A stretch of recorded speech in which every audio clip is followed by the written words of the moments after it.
ஆண்டவராகிய இயேசு கிறிஸ்துவின் கிருபையும் சமாதானமும் உங்கள் அனைவரோடும் கூட என்றென்றைக்கும் இருப்பதாக.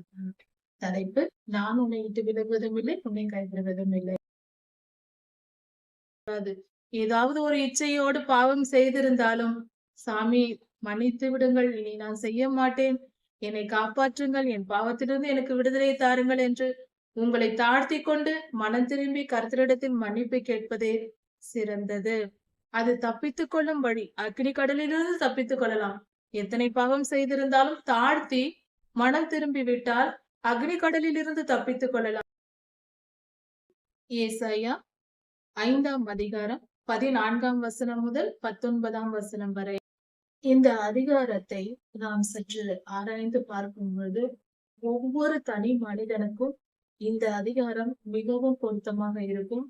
அதுவும் முழு வாழ்க்கையையும் வெளிப்படுத்துவதாக. ஒரு மனிதனின் பிறப்பிலிருந்து இறப்பு வரைக்கும் அந்த மனிதனுடைய வாழ்க்கை முறை அப்படியே சொல்லுவது போல இருக்கிறது இந்த அதிகாரம். அதாவது ஒரு மனிதன் பிறந்து வளரும் பொழுது அல்லது வளர்ந்த பின்பு நீண்ட காலம் பாவத்தில் கிடந்து அதனால் ஏற்படும் நியாய தீர்ப்பை பெற்று மனம் திரும்பி வருகிற ஒரு நிலை. ஒவ்வொரு கர்த்தருடைய பிள்ளைக்கும் கர்த்தருடைய ஜனமும் இந்த பாதையின் வழியாக தான் கடந்து போகிறது.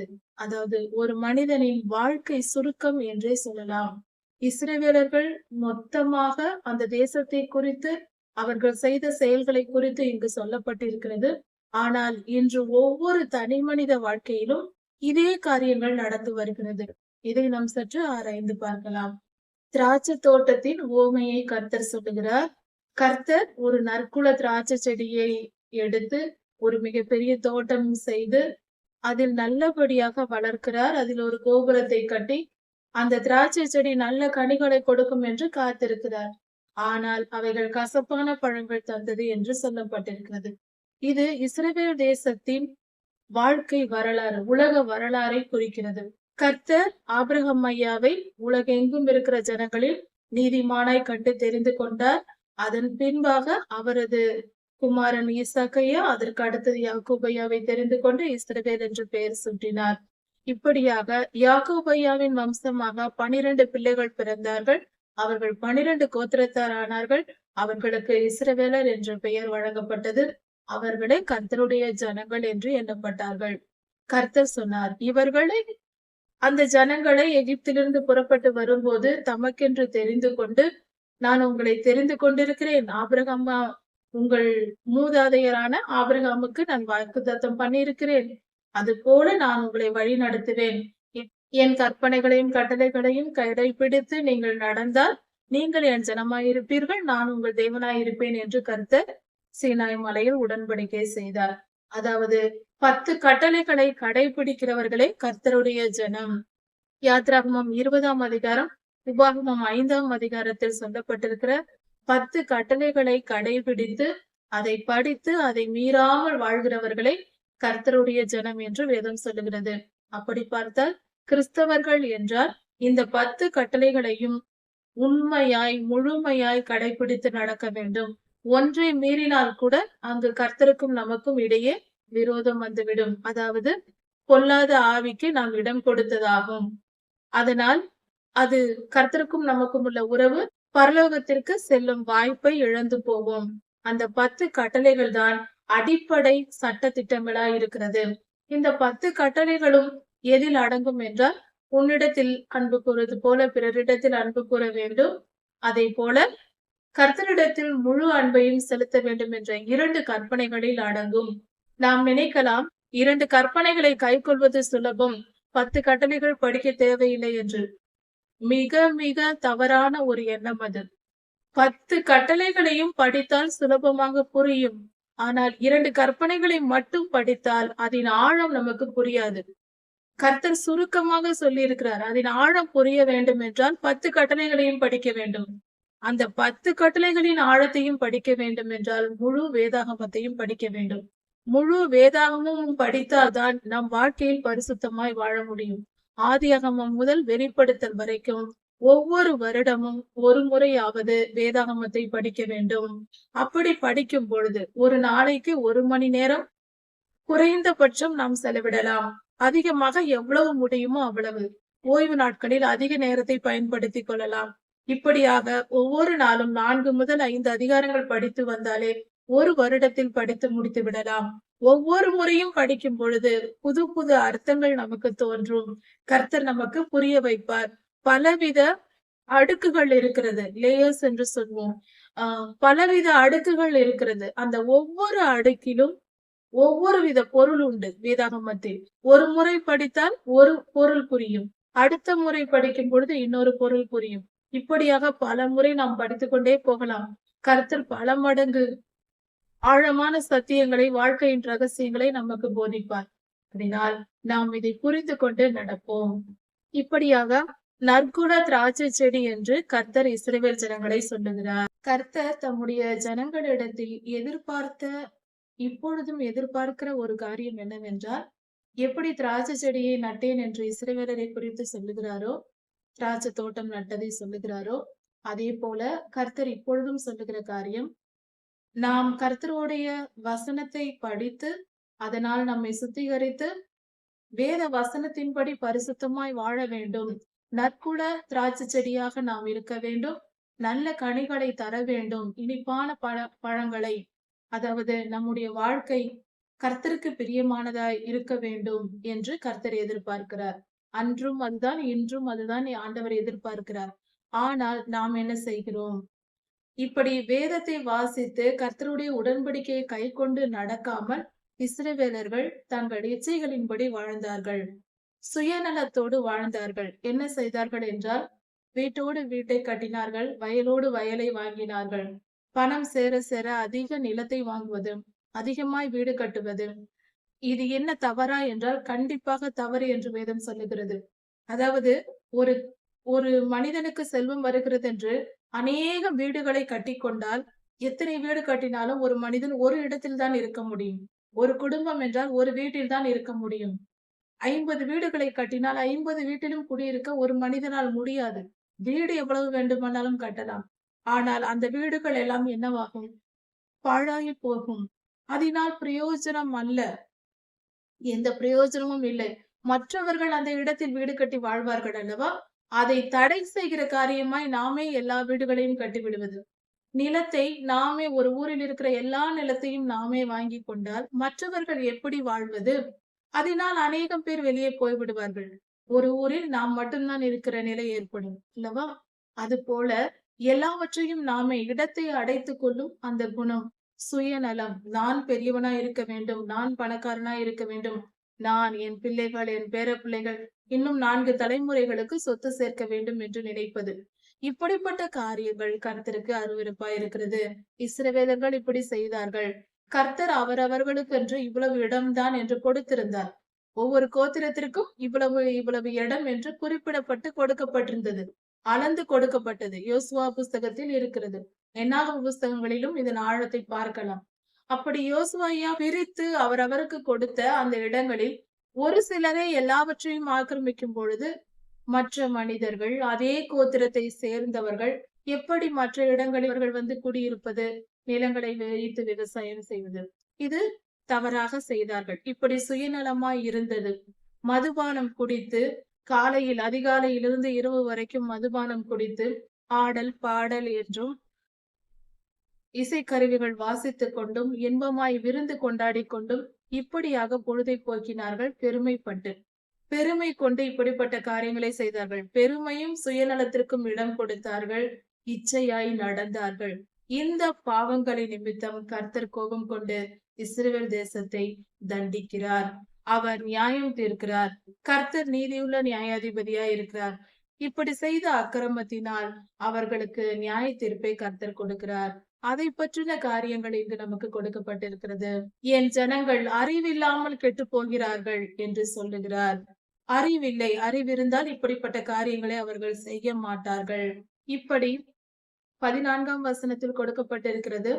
அவர்கள் அக்கிரமம் செய்து இப்படியாய் அவர்கள் கர்த்தரை கோபமூட்டினதினால், கர்த்தர் எதிர்பார்த்திருந்த நற்பலனை அவர்கள் கொடுக்காமல், நல்லவர்களாய் வாழாமல் பாவம் செய்ததினால் கர்த்தர் அவர்களை தண்டித்தார். அதனால் அவர்கள் பாதாளத்திற்கு இரையானார்கள். பாதாளம் தன் வாயை திறந்து மட்டு இல்லாமல் அதிகமாய் பெரிதாய் வாயை திறந்ததாம். அப்படி என்றால் அவர்கள் அநேகம் பேர் இறந்து போனார்கள் என்று பொருள். அவர்களுடைய மகிமையும், அவர்களுடைய ஆடம்பரமும், அவர்களுடைய திரள் கூட்டமும், அவர்களில் களி கூறுகிறவர்களும் அதற்குள் இறங்குவார்கள். இப்படி அந்த திரள் கூட்டமான ஜனங்கள், பாவம் செய்த அத்தனை ஜனங்கள், அவர்கள் அழிக்கப்படும்போது, அவர்கள் செய்த ஆடம்பர வாழ்க்கை, அவர்களுடைய பெருமை, அவர்களுடைய இச்சை எல்லாம் அழிந்து போனது. அந்த மனிதர்களோடு கூட பாதாளத்தில் அழிந்து போனது. இனி அப்படி வாழ்வதற்கு அங்கு யாரும் இல்லை. எல்லாவற்றையும் கர்த்தர் அழித்து போட்டார். இது அவர்கள் செய்த பாவத்தின் நிமித்தம், அக்கிரமத்தின் நிமித்தம் கர்த்தர் அவர்களுக்கு கொடுத்த நியாய தீர்ப்பாய் இருக்கிறது. அதனால் இன்றும் கூட இப்படிப்பட்ட பாவங்களை நாம் செய்தால் இதே போன்ற தண்டனை நமக்கும் வரும் என்பதை தயவு செய்து புரிந்து கொள்வோம். இது வேதாகமம் எல்லா காலத்திற்கும் பொருந்தக்கூடிய காரியம். இந்த வார்த்தைகள் தீர்க்க தரிசன வார்த்தைகள். அதனால் இது எல்லாமே இன்றும் நம் வாழ்க்கையில் என்ன வேதாகமம் படித்தால் என்ன புரியும் என்றால், நாம் பாவம் செய்தால் என்ன நடக்கும், எந்த பாவம் செய்தால் எப்படிப்பட்ட தண்டனை ஆண்டவர் கொடுப்பார் என்பது மிக தெளிவாய் புரிந்து கொள்ளலாம். பாவத்திற்கேற்ற நியாய தீர்ப்பை கர்த்தர் எப்படி தருவார், அவர் எவ்வளவு நீதி உள்ளவர் என்பதையும் புரிந்து கொள்ளலாம். மனம் திரும்பினால் அவரிடத்தில் எவ்வளவு நன்மைகளை நாம் பெற்றுக்கொள்ள முடியும். மனம் திரும்பி அவரை பின்பற்றி போகிறவர்களுக்கு அவர் தரும் நன்மைகளை பற்றியும் நம்மால் தெரிந்து கொள்ள முடியும் ஓரளவு. ஏனென்றால் கர்த்தர் மிகப்பெரிய காரியங்களை வைத்திருக்கிறார். அதை எல்லாவற்றையும் வெளிப்படுத்தவில்லை பைபிளில். அவருக்கு கீழ்ப்படிந்து அவருக்கு பிரியமான நீதிமான்களாய் பரிசுத்தவான்களாய் நாம் வாழும் பொழுது நமக்கு நன்மையை தருவார், ஆசீர்வாதத்தை தருவார். ஆனால் அது கொஞ்சம் தான் சொல்லப்பட்டிருக்கிறது. சொல்லாத காரியங்கள் அவர் நமக்கு செய்ய போகிறார். சொல்லாத காரியங்கள் அநேகம் இருக்கிறது. அவைகளும் நமக்கு கிடைக்கும். இப்படி அவர்கள் அக்கிரமம் செய்த பொழுது அவர்களுக்கு என்னென்ன தண்டனை ஆண்டவர் கொடுத்தார் என்பதை குறித்து விவரமாக இந்த பகுதியில் பார்க்கலாம். சிறியவனும் தாழ்த்தப்படுவான், பெரியவனும் தாழ்த்தப்படுவான். சிறியவனும் தாழ்த்தப்படுவான், பெரியவனும் தாழ்ச்சி அடைவான். மேட்டுமையான கண் தாழ்ந்து போகும், பெருமை கொண்டவர்களுடைய கண்கள் தாழ்ந்து போகும். பெருமை அவர்களை விட்டு அகன்று போகும்படி கர்த்தர் செய்வார். அவர்களுடைய நிலை மாறி போகும். நன்றாக செல்வ செழிப்பாய் இருப்பதினால்தான் இவர்கள் இப்படியெல்லாம் செய்தார்கள். கர்த்தருக்கு விரோதமான செயல்களை செய்து திராட்சரசம் அருந்தி விருந்து கொண்டாடி இவைகளுக்கெல்லாம் அதிக பணம் வேண்டும் அல்லவா? அந்த பணம் அதிகமாய் இருப்பதினால் இப்படி அவர்கள் கர்த்தரை மறந்து செயல்பட்டார்கள். கர்த்தர் என்ன செய்தார்? அந்த செல்வத்தை அழித்து போட்டார். உணவுக்கும் தண்ணீருக்குமே பஞ்சமான நிலையை வர வைத்தார். அவர்களை விரட்டி அடித்தார். அப்பொழுது அவர்களுடைய நிலை என்ன ஆயிற்று? அப்பொழுது அவர்கள் பெருமை அடங்கியது, தாழ்மை வந்தது. ஒரு மனிதன் பெருமை கொண்டால் அவனை கர்த்தர் இப்படிதான் அடக்குவார். இதை நாம் இன்றும் வாழ்க்கையில் பார்க்கலாம். எந்த மனிதன் மேட்டிமை கொண்டு அலைகிறானோ, கர்த்தருடைய பிள்ளையாய் இருந்து, கர்த்தருடைய ஜனமாக இருந்து, ஆண்டவராகிய இயேசு கிறிஸ்துவின் நாமத்தை ஏற்றுக்கொண்டு ஒரு மனிதன் பெருமைப்பட்டு திரிந்தால், பெருமையினாலும் அகம்பாவத்தினாலும் திரிந்தால், அவனால் நல்ல உணவை சாப்பிட முடியாது, தாகத்திற்கு தண்ணீரும் குடிக்க முடியாது. சரி, இது எப்படி நடக்கும்? எல்லோருக்கும் அப்படிதான் நடக்கிறதா? கிறிஸ்தவர்கள் எல்லோருக்கும் மேட்டிமை கொண்டால் இப்படியெல்லாம் நடக்கிறதா என்று கேள்வி கேட்கலாம். ஆமாம், இப்பொழுதும் நடந்து கொண்டுதான் இருக்கிறது. ஒருவர் விடாமல் கர்த்தர் எல்லோருக்கும் நியாய தீர்ப்பை ஒரே மாதிரியாக தான் கொடுப்பார். கர்த்தர் நீதி உள்ளவர், பாரபட்சம் இல்லாதவர். அது எப்படி என்றால், சிலர் வசதியாக இருப்பார்கள், மிகவும் செல்வத்தோடு இருப்பார்கள். ஆனாலும் அவர்களுக்கு சுகர் இருக்கும், பிபி இருக்கும். அதன் விளைவு உப்பில்லாத சாப்பாடு, சர்க்கரை இல்லாத சாப்பாடு, இப்படிதான் அவர்கள் எடுத்துக்கொள்ள வேண்டியிருக்கும். இது எப்படிப்பட்ட நிலை? தாழ்த்தப்பட்ட நிலைதான். அவர்களால் அந்த உணவை பெருமையோடு சாப்பிட முடியுமா? முடியாதல்லவா? இது கர்த்தருடைய வார்த்தை, மனிதர்களாக சொல்வதல்ல. கர்த்தர் நீதி உள்ளவர். எல்லோரையும் எவ்விடத்தில் இருந்தும் அவர் பார்த்து கொண்டிருக்கிறார். அவருடைய கண்களுக்கு மறைவாக நம்மால் எங்கேயும் போக முடியாது. இதெல்லாம் தாவீதையா சங்கீத புஸ்தகத்தில் சொல்லி இருக்கிறார். நமக்கு தெரியும். சங்கீத புஸ்தகத்தில் படித்திருக்கிறோம். விடியற் காலத்து சட்டைகளை எடுத்து சமுத்திரத்தின் கடையாந்திரத்தில் நான் போய் தங்கினாலும் கர்த்தாவே நீர் அங்கேயும் இருக்கிறீர். தாவீது ராஜா எங்கு போனாலும் என்ன செய்தாலும் அவர் செய்த நன்மை தீமைக்கு கர்த்தர் பலன் தந்தார். யோசேப்பையா என்ன செய்தாலும் ஒவ்வொரு நொடியும் கவனிக்கப்பட்டு அவர் செய்த நீதிக்கும் அவர் செய்த தவறுக்கும் எல்லாவற்றிற்கும் நீதியை சரி கட்டினார் கர்த்தர். இதையெல்லாம் வேதாகமத்தில் படிக்கிற நாம் அவர்களுக்கு மட்டும்தான் அது என்று நினைத்துக் கொண்டிருக்கிறோம். தவறு. நமக்கும் அப்படிதான். நம்மையும் கர்த்தர் அப்படித்தான் கவனித்துக் கொண்டிருக்கிறார். ரட்சிக்கப்பட்ட ஒவ்வொருவரையும் தேவதூதர்கள் கவனித்துக் கொண்டிருக்கிறார்கள். ஒவ்வொரு செயலுக்கும் நன்மைக்கும் தீமைக்கும் ஏற்ற பலன் கிடைக்கும். அதனால் கர்த்தருக்கு பயந்து நடக்க வேண்டும். ஏசாயா 11:2 சொல்லுகிறது, கர்த்தருக்கு பயப்படும் பயத்தை அருளும் ஆவியானவர் என்று.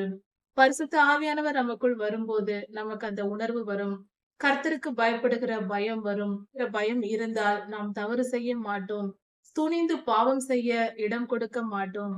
தயவு செய்து இதை உணர்ந்து புரிந்து நடந்து கொள்ள வேண்டியது அவசியமா இருக்கிறது. கர்த்தரிடத்தில் கிருபையை பெற வேண்டும் என்றால், ஆசீர்வாதம் பெற வேண்டும் என்றால், பொதுவாக ஊழியர்கள் சொல்லுவார்கள், ஜெபி சரியாக போய்விடும் என்று. ஜெபித்தால் கிடைத்துவிடும் என்று சொல்லுவார்கள். ஆம், கிடைக்கும் தான். ஆனால் நம்முடைய ஜெபம் சரியாக இருக்க வேண்டும். எந்த நிலையில் இருந்து நாம் ஜெபிக்கிறோம் என்பது மிகவும் முக்கியம். நமக்கு என்ன தேவையோ அதையெல்லாம் கேட்டு பெற்றுக்கொள்கிற ஏடிஎம் மெஷின் போல கர்த்தரை நாம் நினைக்க கூடாது. நாம் ஜெபிக்கிறோம், கர்த்தரிடத்தில் ஒரு விஷயத்தை கேட்கிறோம் என்றால், அது நீதியின்படியாய் இருக்க வேண்டும். தேவ சித்தமாய் இருக்க வேண்டும். அது நீதியாய் இருக்க வேண்டும். தேவ சித்தமாய் இருக்க வேண்டும். அதை கேட்கிறவர்கள் பரிசுத்தவான்களாய் இருக்க வேண்டும். அக்கிரமக்காரர்களின் ஜெபத்தை கேட்க மாட்டேன் என்று கர்த்தர் சொல்லியிருக்கிறார். அநேகம் பாவம் செய்து, அக்கிரமம் செய்து வாழ்ந்து கொண்டு, அதை விட்டு மனம் திரும்பி விட வேண்டும். மனம் திரும்பினால் கர்த்தர் மன்னித்து நமக்கு ஜெபத்தை கேட்பார். மனம் திரும்பாமல் அக்கிரம எண்ணத்தோடும் பாவ எண்ணங்களையும் மனதில் வைத்துக் கொண்டே கர்த்தாவே எனக்கு இதை தாரும் என்றால் அந்த ஜெபம் பரலோகத்திற்கு எட்டவே எட்டாது. கர்த்தர் அதை கேட்கவும் மாட்டார். வேத வசனம் தெளிவாக சொல்லுகிறது.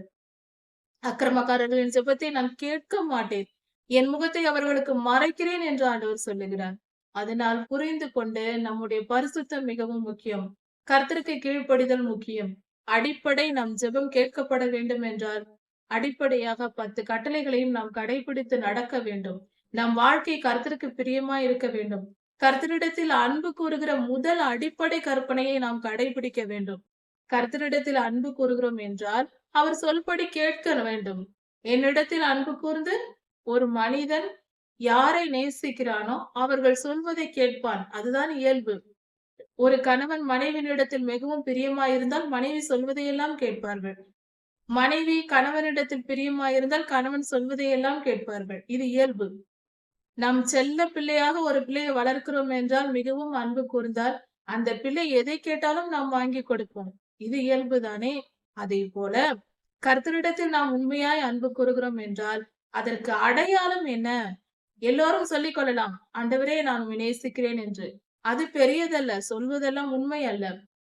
கர்த்தர் நமக்கு கொடுத்திருக்கிற அடையாளம் என்னவென்றால், அவரே சொன்ன வார்த்தை என்னவென்றால், என்னிடத்தில் அன்பு கூறுகிறவன் என் கற்பனைகளையும் கட்டளைகளையும் கைக்கொண்டு நடப்பான் என்று வேதம் சொல்லுகிறது.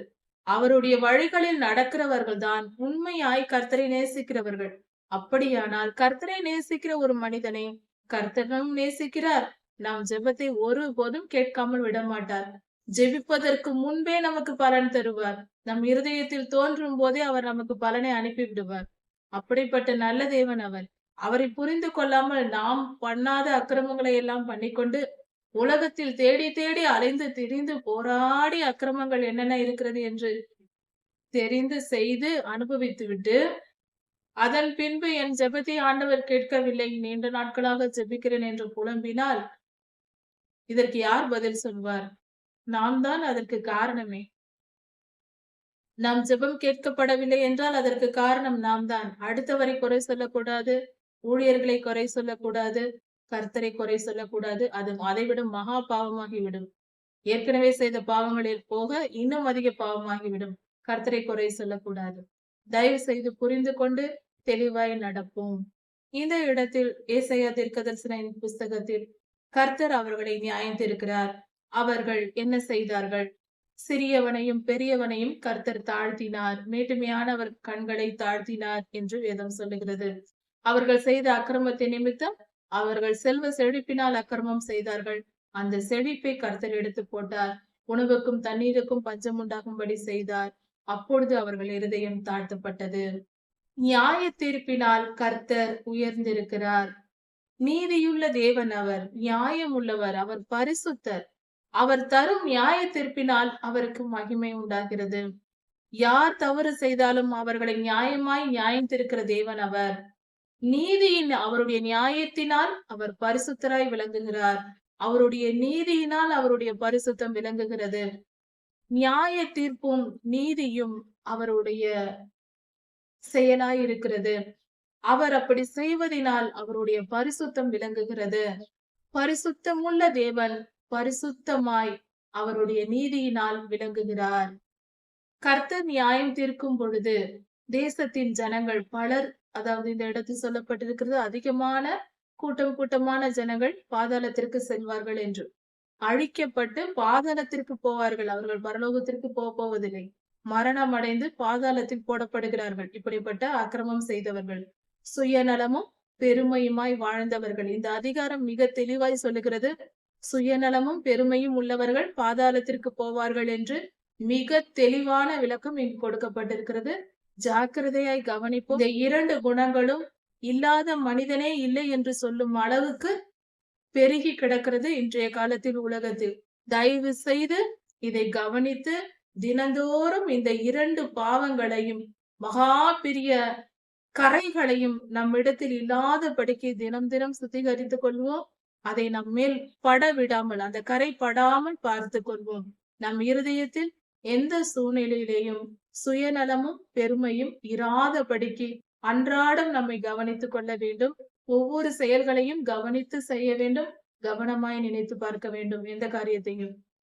அப்படிப்பட்ட சுயநலமும் பெருமையும் பிடித்தவர்களை கர்த்தர் அநேகம் பேராக அழித்து போட்டார்.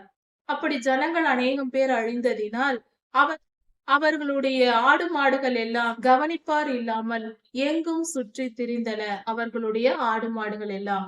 இப்படி நடந்தது.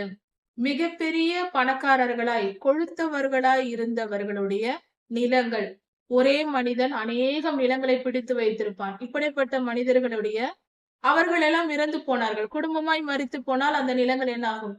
அதையெல்லாம் பரதேசிகள் அனுபவித்தார்கள்.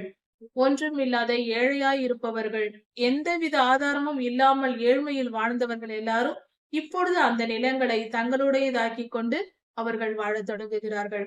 இப்படிப்பட்ட நிலையை ஆக்கிரமித்து வைத்திருந்த அந்த பணக்காரர்களுடைய நிலங்களை கர்த்தர் மீண்டும் ஏழைகளுக்கும் எளியவர்களுக்கும் கொடுக்கும்படி செய்கிறார். இப்படிப்பட்ட சூழ்நிலையினால் ஏற்படுத்தி அப்படிப்பட்ட நிலையை கொண்டு வருகிறார். இதையெல்லாம் கவனிக்கும் பொழுது கர்த்தருடைய கரம் இந்த பூமியை எப்படி ஆளுகை செய்கிறது என்று எவ்வளவு அழகாக புரிகிறது. நாம் நினைக்கிறோம், புறம்போக்கு நிலத்தில் ஏழை எளியவர்கள் வீடு கட்டி வாழ்வார்கள். இதெல்லாம் எப்படி நடக்கிறது என்றால், இதெல்லாம் கர்த்தருடைய செயலே. ஒவ்வொரு காரியத்திலும் கர்த்தருடைய செயல் அற்புதமாய் விளங்குகிறது. இயற்கையை பயன்படுத்துவது, சந்தர்ப்ப சூழ்நிலைகளை பயன்படுத்துவது, மனித இருதயங்களையும் கர்த்தர் பயன்படுத்துகிறார். ராஜாக்களின் இருதயத்தை வேண்டியபடி திருப்புகிறார். கர்த்தருடைய வல்லமை மகா பெரியது. அவருடைய ஆளுகை அற்புதமானது. அதை உணராமலும் புரிந்து கொள்ளாமலும் இருக்கிற நாம் தான் அறிவில்லாதவர்கள். எவ்வளவாய் கர்த்தர் அற்புதமாய் ஆளுகை செய்கிறார். இந்த உலகத்தில் என்ன நடக்கிறது? நாம் நினைக்கிறோம் அங்கு அக்கிரமம் நடக்கிறது, இங்கு அக்கிரமம் நடக்கிறது என்று. மனிதர்கள் தான் அக்கிரமமாய் நடந்து கொண்டிருக்கிறார்கள். இயற்கை எல்லாம் எதுவுமே அக்கிரமமாய் நடக்கவில்லை. மனிதனுக்கேற்ற நியாய தீர்ப்பை தான் செயல்படுத்தி கொண்டிருக்கிறது. இயற்கையை செயல்படுத்துகிறவர், ஆளுகை செய்கிற கர்த்தர் தான் இதையெல்லாம் செய்கிறார். இந்த வேத பகுதியில் இன்னும் சில காரியங்கள் மிக ஆழமான, இந்த காலத்திற்கு தெரிந்து கொள்ள வேண்டிய மிக முக்கியமான சில காரியங்கள் சொல்லப்பட்டிருக்கிறது. அதாவது எந்த பாவம் ஒரு மனிதனுடைய இருதயத்தில் மிக உச்சகட்ட பாவம் என்பதும், எதை செய்தால் கர்த்தருடைய அடி உடனே வரும் என்பதையும் இந்த இடத்தில் சொல்லப்பட்டிருக்கிறது. மனிதரின் செயல்கள் கர்த்தருடைய பார்வையில் எது மகா பெரியதா இருக்கிறது, அக்கிரமம் பெரிய அக்கிரமமாய் இருக்கிறது என்று தெளிவாக சொல்லப்பட்டிருக்கிறது. மாயையின் கயிர்களால் அக்கிரமத்தையும் வண்டியின் வடங்களால் இழுத்து கொண்டு வந்து அவர் நம் கண்களால் பார்க்கும்படி கர்த்தர் எவ்வளவாய் நியாயம் தீர்க்கிறார், எப்படி செய்கிறார் நியாய தீர்ப்பு என்று நம் கண்களுக்கு முன்பே கர்த்தர் செய்யட்டும் என்று மனிதர்கள் சொல்லுகிறார்களாம். இஸ்ரவேலின் பரிசுத்தருடைய ஆலோசனை என்ன என்பதை நாம் தெரிந்து கொள்ளும்படி அப்படி நடக்கட்டும், கர்த்தருடைய செயல் எனக்கு வரட்டும் என்று சொல்லுகிற மனிதர்கள் அன்று இருந்திருக்கிறார்கள், இன்றும் இருக்கிறார்கள். இப்படிப்பட்டவர்களுக்கு ஐயோ என்று வேதம் சொல்லுகிறது. மகா மகா மகா கொடுமையான செயல் இது, பாவமான செயல் இது. யாருக்கு எதிராய் நம் இருதயத்தை உயர்த்துகிற காரியமா இருக்கிறது. மனிதன் எப்படிப்பட்ட மோசமானவனா இருக்கிறான் என்பதற்கு அடையாளமாய் இந்த வார்த்தைகள் இருக்கிறது. இன்றும் இப்படிப்பட்ட பேசுகிற மனிதர்களை கண்ணால் பார்க்க முடிகிறது. எங்கேயோ இருக்கிற அக்கிரமத்தை மாயையின் கயிர்களால் இழுத்து வந்திருக்கிறார்கள் என்றால், மாயை என்பது என்ன? ஒரு உதாரணத்திற்காக பார்க்கலாம். சினிமா, டிவி சீரியல் இவையெல்லாம் என்னது? மாயையான காரியங்கள். உண்மை அல்ல, அதெல்லாம் பொய், நடிப்பு என்று நமக்கு தெரியும். இதுதான் மாயை. மாயையின் கயிறுகளால் அக்கிரமத்தை இழுப்பது. அப்படி என்றால் இவைகளெல்லாம் கயிறாக பயன்படுகிறது.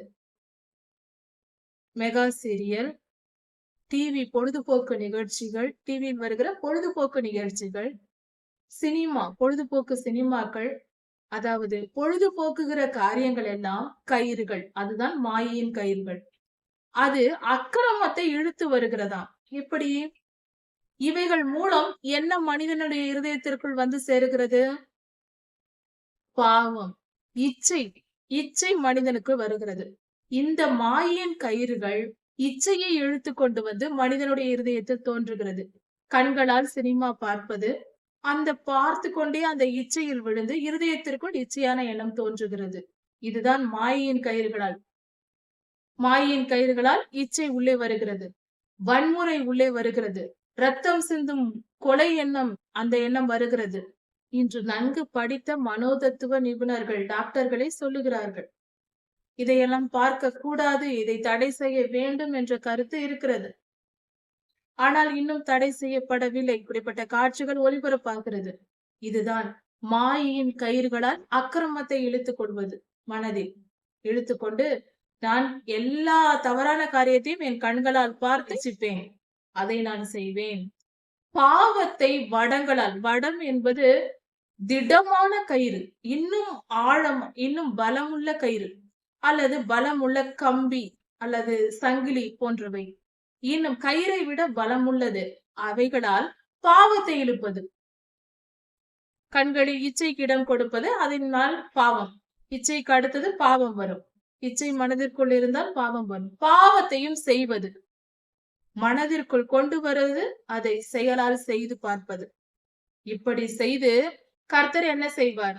அதாவது சுருக்கமாக இதன் பொருள் என்னவென்றால், துணிந்து பொழுதுபோக்கு நிகழ்ச்சிகளை பார்த்து கொண்டு, தவறான இச்சையான காரியங்களை பார்த்து கொண்டு, கேட்டுக்கொண்டு, அதை விரும்பி விருப்பப்பட்டு அதையெல்லாம் ரசித்து கொண்டு மனதை கெடுத்து விட்டு செயலாலும் பாவம் செய்து அக்கிரமம் செய்து கொண்டு, இதை செய்யும் பொழுது என்ன சொல்வது?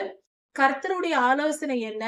அவர் என்ன செய்ய போகிறார் பார்க்கலாம், அவர் செய்வதை செய்யட்டும், நான் துணிந்து பாவம் செய்வேன், வருவது வரட்டும், எனக்கு எந்த தீமை வந்தாலும் வந்துவிட்டு போகட்டும், நான் அனுபவித்துக் கொள்கிறேன் என்று சொல்லுகிற குணம்.